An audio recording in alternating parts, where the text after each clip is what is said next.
Mira cualquier retrato real. Ves linajes divinos, genética perfecta, gobernantes elegidos por el propio Dios. Estas personas lo tenían todo: poder, riqueza, lo mejor que la vida podía ofrecer. Pero estás mirando una mentira. La familia real más poderosa de Europa no cayó en desgracia. Se destruyeron desde dentro. Su linaje puro se volvió tan contaminado que su último rey no podía cerrar la boca, masticar comida ni producir un heredero. Su propia madre retrocedió horrorizada cuando nació. Pero antes de que Carlos II de España se convirtiera en una imposibilidad médica, antes de que su mandíbula prominente lo hiciera babear constantemente, antes de que su cuerpo fallara en todas las funciones básicas, era el heredero del imperio más grande de la Tierra. Este es uno de los pocos casos documentados en la historia en los que podemos ver exactamente qué pasa cuando los humanos empujan la genética más allá del límite. Los científicos modernos que analizaron su ADN encontraron algo que no debería ser posible. Era más endogámico que si sus padres fueran hermanos. Lo que estás a punto de ver es trágico y aterrador. Es la historia de cómo la dinastía más poderosa del mundo convirtió sus propios cuerpos en una pesadilla biológica. Permíteme llevarte de vuelta al 6 de noviembre de 1661 a una cámara mal iluminada en el Palacio Real de Madrid. Las parteras acaban de entregar al heredero del trono español y algo está terriblemente mal. La cabeza del bebé es grotescamente grande, su respiración es dificultosa. Pero aquí está lo que los libros de historia no cuentan. La propia madre de Carlos, la reina Mariana, supuestamente se estremeció al verlo y se negó a amamantar a su propio hijo. Esto no era crueldad materna, era un horror instintivo. Verás, la reina Mariana no solo era la madre de Carlos, también era su prima y tía. ¿Cómo es esto posible? Porque su padre Felipe IV se casó con su propia sobrina. Si estás intentando armar este árbol genealógico en tu cabeza, ahora no te preocupes. No es un árbol, es un círculo. Pero para entender cómo llegamos a este momento, para entender cómo un bebé podría nacer tan genéticamente comprometido que su propia madre retrocedió, necesitamos retroceder aún más. Mucho antes, cuando la dinastía de los Habsburgo descubrió la magia oscura de mantener el poder en la familia. Literalmente, los Habsburgo tenían un dicho: deja que otros hagan la guerra. Tú, feliz Austria, cásate. Suena romántico hasta que te das cuenta de que querían decir casarse entre ellos mismos. Durante casi 200 años, la rama española de la familia Habsburgo había estado casando primos tíos con sobrinas y, en algunos casos, primos dobles uniéndose en matrimonio. Llamaban a esto mantener la pureza de la sangre. Los científicos ahora lo llaman suicidio genético. Aquí hay un número que te volará la cabeza: más del 80% de los matrimonios de los Habsburgo españoles eran entre parientes cercanos, no primos lejanos que encuentras en una reunión familiar. Estamos hablando de personas que compartían abuelos, o en algunos casos padres. Cuando Carlos II nació, todos sus 8 bisabuelos descendían de la misma pareja, Felipe I y Juana de Castilla. Todos ellos. El análisis genético moderno calculó el coeficiente de endogamia de Carlos. Ese es el porcentaje de sus genes, que eran copias idénticas de antepasados comunes, en 0,254.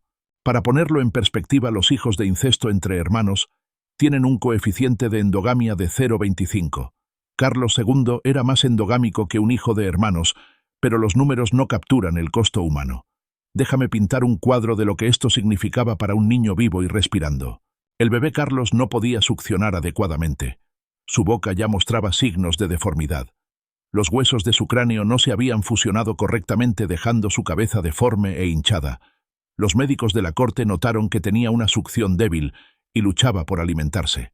En una era antes de la fórmula, esto era una amenaza para la vida. Las nodrizas contratadas para alimentarlo reportaron algo perturbador. El bebé rara vez lloraba, no porque estuviera contento, sino porque parecía no tener energía. Yacía allí pálido e inmóvil, con su cabeza demasiado grande, inclinada hacia un lado, su respiración superficial y ronca. Los médicos, los mejores de España, estaban desconcertados. Nunca habían visto a un bebé tan fundamentalmente roto. A medida que los meses se convirtieron en años, la verdadera extensión de la condición de Carlos comenzó a revelarse. Y aquí es donde la historia se vuelve verdaderamente perturbadora. A los 4 años de edad, Carlos aún no podía caminar. No era que no quisiera, no podía. Sus piernas eran delgadas como palillos curvadas por el raquitismo, incapaces de soportar incluso su pequeño peso corporal. Los sirvientes lo llevaban a todas partes en sillas especialmente diseñadas. El futuro rey de España tenía que ser llevado como un bebé. Pero espera, se pone peor. A los 4 años Carlos tampoco podía hablar. Ni una sola palabra. Su lengua, que ya mostraba signos de crecimiento anormal, llenaba su boca. Su mandíbula, esa infame mandíbula de los Habsburgo, ya estaba prominente. Cuando finalmente pronunció sus primeras palabras algún tiempo después de su 4º cumpleaños, eran arrastradas, húmedas, ininteligibles. Los cronistas de la corte señalaron delicadamente que el habla de su majestad requería interpretación. Déjame describir lo que querían decir con eso. La lengua de Carlos era tan grande que constantemente sobresalía de su boca. Su mandíbula inferior se proyectaba tan severamente que sus labios no podían cerrar. Esto significaba que cuando intentaba hablar, la saliva goteaba de su boca. Los asistentes reales estaban listos con paños de seda para limpiar constantemente la baba del mentón del niño que sería rey. La mandíbula de los Habsburgo. Si nunca la has visto, imagina un cráneo humano normal. Ahora toma la mandíbula inferior y empújala hacia adelante varios centímetros. Ahora, imagina que la mandíbula superior no creció para seguirle el paso. El resultado, una boca que nunca puede cerrar completamente dientes, que nunca se encuentran una lengua, sin lugar para descansar adecuadamente. En los retratos los artistas intentaban minimizarla pintando a Carlos con la boca ligeramente abierta, como si estuviera en medio de una palabra. En realidad su boca siempre estaba abierta porque físicamente no podía cerrarla. Los embajadores extranjeros que conocían al joven príncipe por primera vez a menudo luchaban por mantener la compostura. Las cartas privadas de un diplomático francés describieron el shock. La apariencia del príncipe desafía la descripción. Su mandíbula se proyecta tanto que parece tener 2 rostros, uno apilado frente al otro. Cuando intenta comer la comida se le cae de la boca. Cuando habla hay que apartarse para evitar el rociado. Y comer. Dios mío, comer. Carlos no podía masticar. Piensa en eso por un momento. Cada comida todos los días durante toda su vida. Carlos II tenía que tragar la comida entera como un pelícano. Sus dientes superiores e inferiores estaban separados por un espacio tan grande que nunca se encontraban. Las comidas en la corte se convirtieron en un ejercicio de cocina creativa. Las carnes debían cortarse en pedazos minúsculos. Las verduras se trituraban. El pan se remojaba en vino hasta que se disolvía. El embajador inglés Alexander Stanhope escribió una de las descripciones más viscerales: Su Majestad Católica traga todo lo que come entero porque su mandíbula inferior se proyecta tanto que sus 2 filas de dientes no pueden encontrarse. Para compensar esto tiene un estómago prodigioso y traga un cordero entero en 2 comidas. Pero la deformidad física era solo el comienzo. A medida que Carlos crecía, o más bien no lograba crecer adecuadamente, surgieron otros problemas. Sufría de enfermedades constantes. El sarampión casi lo mató a los 6 años. Luego vino la varicela, que lo dejó cubierto de cicatrices, seguida por rubéola y después viruela. Cada enfermedad que barría el palacio encontraba en Carlos un huésped ansioso.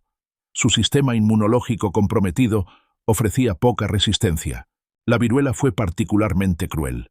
Lo golpeó a los 9 años y durante semanas estuvo entre la vida y la muerte. Su rostro, ya distorsionado, se convirtió en un campo de batalla de pústulas y lesiones. Cuando finalmente se recuperó, las cicatrices se sumaron al catálogo de sus desfiguraciones. Pero la enfermedad dejó algo más, una complicación que lo atormentaría para siempre.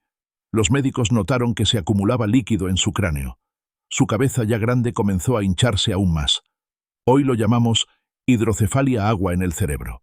En el siglo XVII lo llamaban otra maldición sobre el príncipe.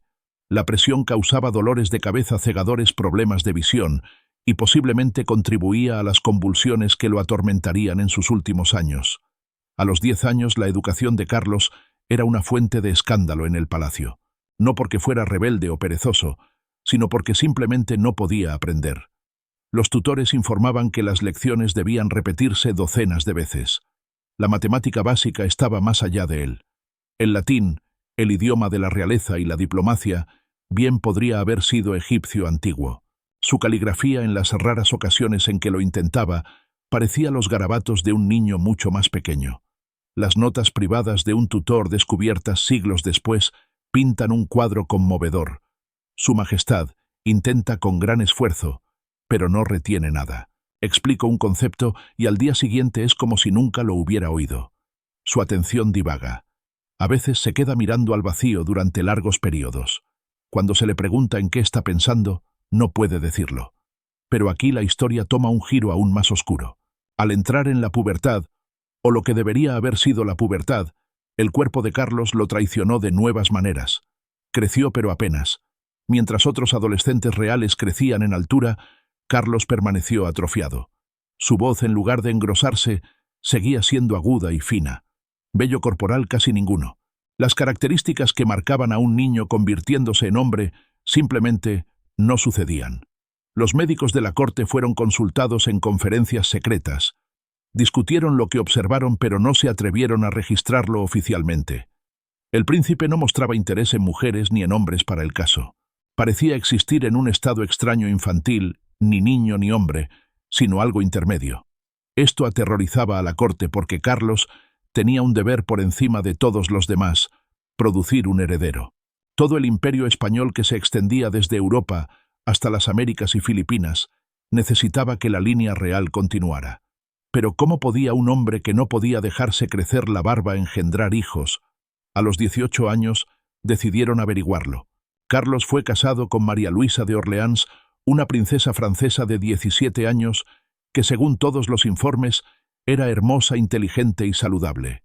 El contraste entre la novia y el novio sorprendió a los invitados de la boda. Ella era radiante. Él era aterrador. Ella caminaba con gracia por el pasillo. Él arrastraba los pies apoyado por asistentes.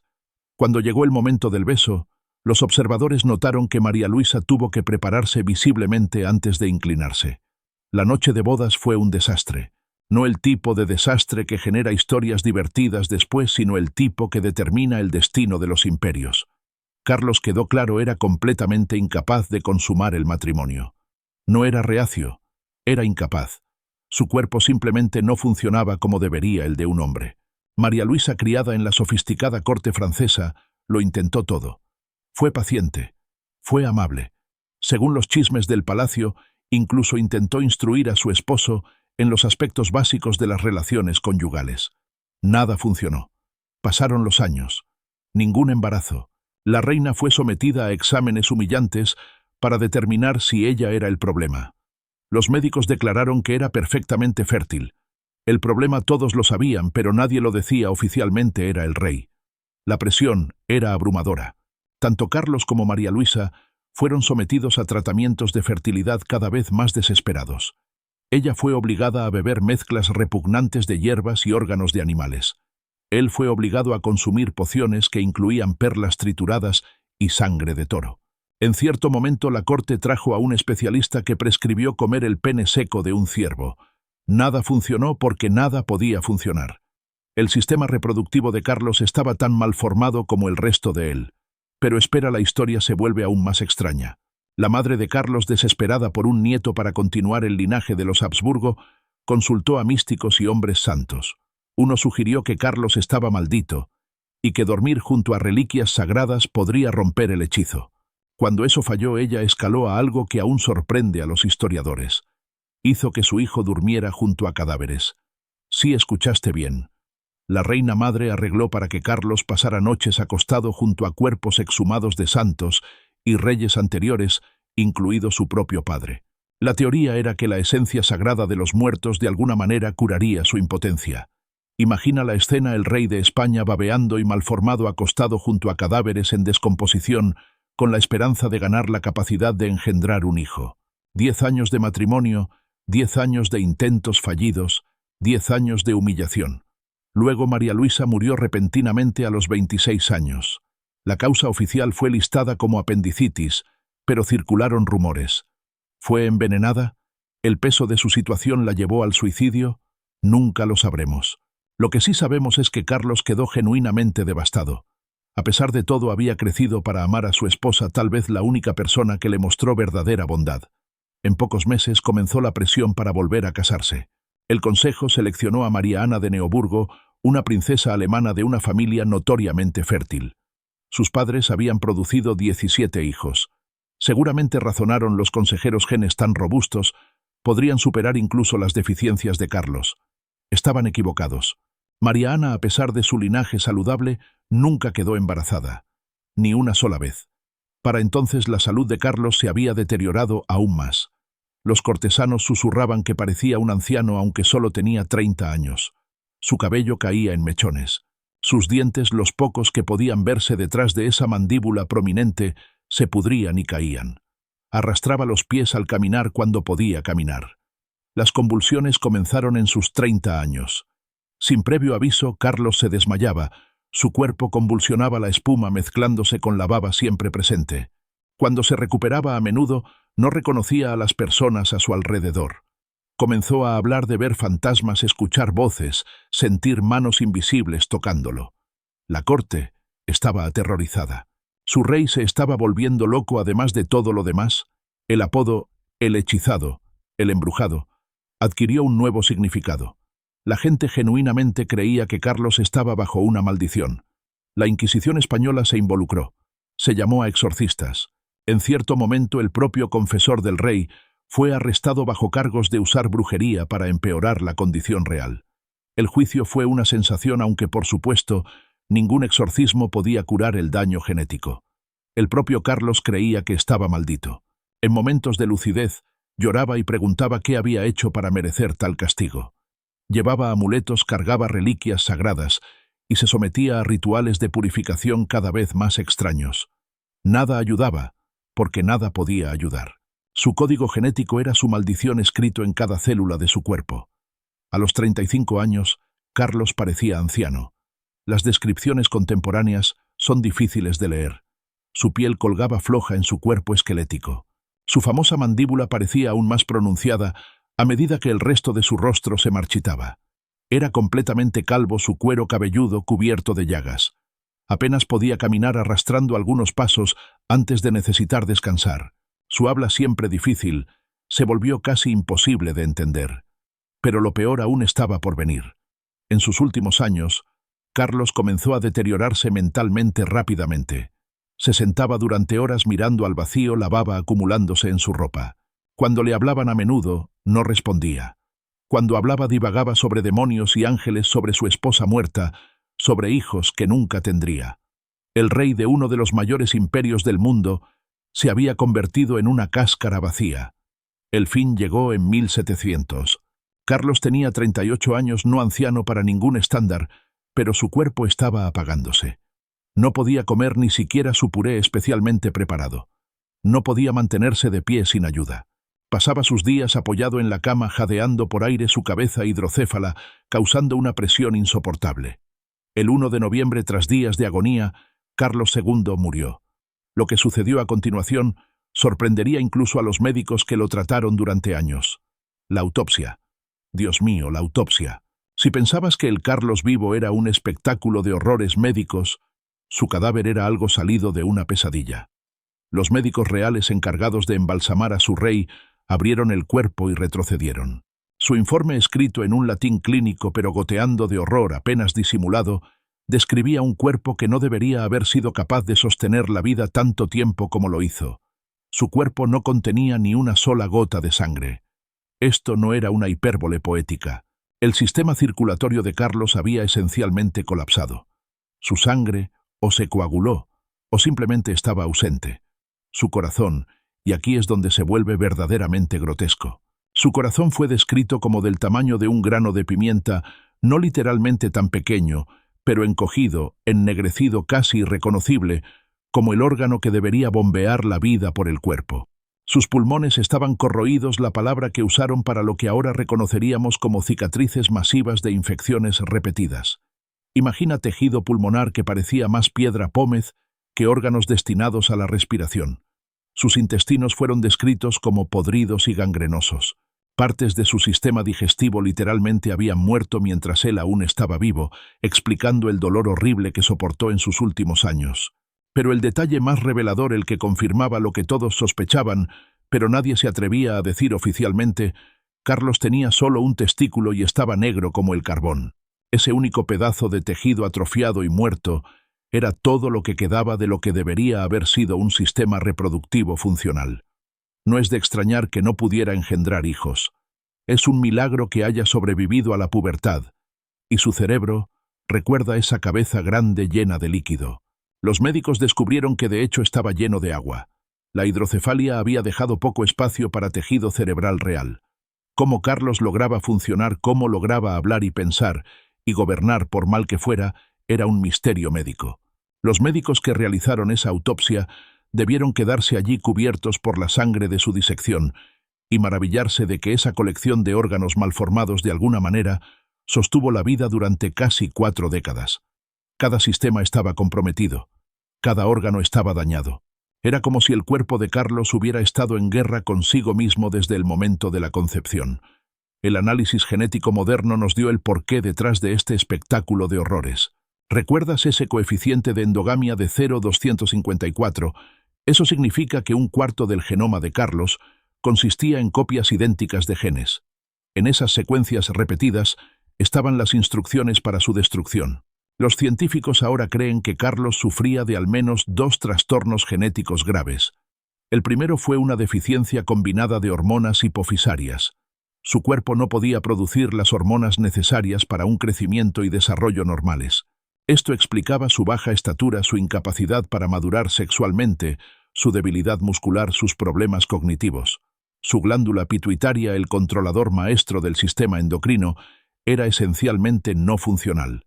El segundo fue probablemente acidosis tubular renal distal. Sus riñones no podían regular adecuadamente la química de la sangre. Esto causaba el raquitismo que curvaba sus piernas, la debilidad muscular que lo dejaba incapaz de caminar y posiblemente contribuía a la hidrocefalia que hinchaba su cráneo. Cualquiera de estas condiciones por sí sola ya sería desafiante. Juntas crearon una cascada de fallos por todo su cuerpo. Añade la mandíbula de los Habsburgo, una condición genética llamada prognatismo mandibular, y tenías una tormenta perfecta de desastres genéticos. Algunos investigadores han propuesto una posibilidad aún más rara, una enfermedad de almacenamiento lisosómico llamada glucosaminuria espartal. Los pacientes con esta condición se desarrollan normalmente en los primeros años, luego comienzan a mostrar retrasos. En la edad adulta tienen rasgos faciales toscos, deficiencia intelectual y una esperanza de vida reducida. La correspondencia con los síntomas de Carlos es escalofriantemente precisa. Pero aquí está la parte verdaderamente horrible. Carlos no era excepcionalmente desafortunado. Era el resultado inevitable de una endogamia sistemática. De los 34 hijos nacidos de monarcas españoles de los Habsburgo, más de la mitad murió antes de los 10 años. La dinastía literalmente se estaba extinguiendo. Y Carlos fue simplemente el ejemplo final y más extremo. Cuando Carlos murió sin un heredero, esto desencadenó la Guerra de Sucesión Española, un conflicto que reformaría Europa. El imperio español, construido durante siglos, se hizo añicos porque el cuerpo de un hombre estaba tan roto que no podía producir un solo hijo. La línea de los Habsburgo, que gobernó España durante casi 200 años, terminó no con un asesinato o una revolución, sino con un rey tan endogámico que su propia carne lo traicionó. La dinastía Borbón, que reemplazó a los Habsburgo, aprendió la lección. Aunque los matrimonios reales seguían siendo políticos, la endogamia extrema que creó a Carlos II nunca se repitió. La pesadilla de la mandíbula de los Habsburgo, el horror de la autopsia de Carlos, la tragedia de un rey que no podía masticar su propia comida, estas historias se convirtieron en cuentos de advertencia, susurrados en las cortes reales de toda Europa. Carlos II permanece en los libros de texto de medicina como el ejemplo supremo de colapso genético. Los estudiantes de genética ven su retrato y aprenden sobre coeficientes de endogamia. Su mandíbula de los Habsburgo se ha convertido en sinónimo de los peligros de los pools genéticos cerrados. De una manera extraña, su sufrimiento contribuyó a nuestra comprensión de la herencia y la importancia de la diversidad genética. Pero más allá de la curiosidad médica, más allá de las consecuencias políticas, había un ser humano. Carlos II vivió todos los días en un cuerpo que lo estaba fallando. Soportó dolor constante, humillación y el conocimiento de que estaba fallando en su deber más básico como rey. Fue ridiculizado como el embrujado, cuando su única maldición era su ascendencia. En su última carta dictada porque ya no podía sostener una pluma, Carlos escribió sobre esperar encontrar en la muerte la paz que le escapó en la vida. Para un hombre que soportó 4 décadas de angustia física y mental, que fue mantenido en el trono como una marioneta grotesca, la muerte debió parecer una misericordia. El retrato que mencioné al principio ahora cuelga en el Museo del Prado en Madrid. Los visitantes se detienen ante él impresionados por las deformidades obvias que ni siquiera el pintor de la corte pudo ocultar completamente. Pero ahora, conoces la verdad detrás de esa imagen. Sabes sobre la mandíbula que no cerraba la lengua, que no cabía el cuerpo, que no funcionaba, el genoma que se volvió contra sí mismo. Carlos II de España no fue maldito por brujas o demonios. Fue maldito por su propio árbol genealógico, un árbol tan enredado que se convirtió en una horca. Su historia permanece como quizás la advertencia más clara de la historia sobre los peligros del aislamiento genético. Al intentar mantener el poder en la familia, los Habsburgo destruyeron su propia línea. La próxima vez que veas un retrato real, recuerda a Carlos II. Recuerda que detrás de las coronas cetros y la grandeza real, la biología siempre tiene la última palabra. Y a veces, esa última palabra es horrible más allá de la imaginación. Si esta historia te ha impactado, haz clic en el botón de «Me gusta», porque el algoritmo, a diferencia de los linajes reales, recompensa la difusión de la riqueza. Deja un comentario con tus pensamientos sobre qué historia oculta de una figura histórica te gustaría que descubriera a continuación. Suscríbete para más verdades históricas suprimidas que tus libros de texto definitivamente no abordaron. Y recuerda, cada vez que promueves la diversidad genética en algún lugar, un fantasma de los Habsburgo suspira aliviado.